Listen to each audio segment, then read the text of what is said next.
Hi guys, it's Celeste, and this week I analyzed an article titled What Works in Prevention by Mari Nation. This article was very interesting.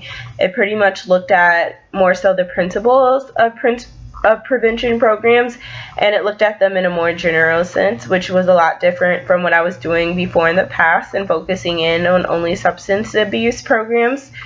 I think this source was credible. All the information that was found in the source was cited, and they gave very detailed explanation for the study that they did.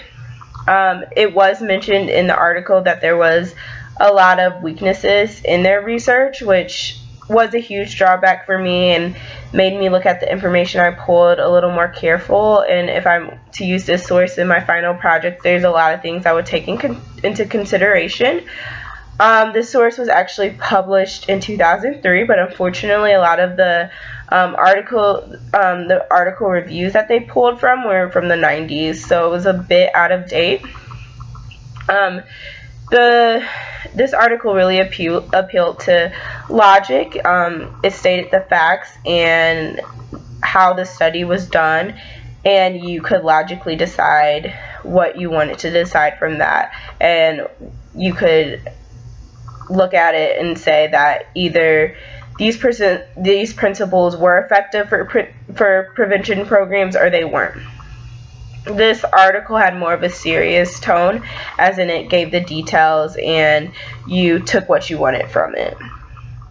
I think my ideas align with this author because I think the way that they did their study was really effective, as in breaking it down into sectors and looking at prevention programs in general opposed to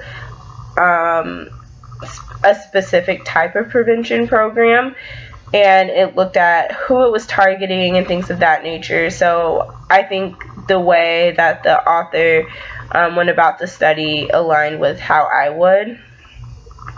I think this article was well written and really well organized. It was easy to follow. I was able to pull the important information and what I wanted to take from it pretty easily, so that was great. I think overall this article was useful, but there was a few drawbacks, as in the discussion section. It did discuss a great deal of weaknesses, which made me very cautious about using this article. The most interesting piece of information that I'm going to take from this article was at the beginning when it made a statement on funding.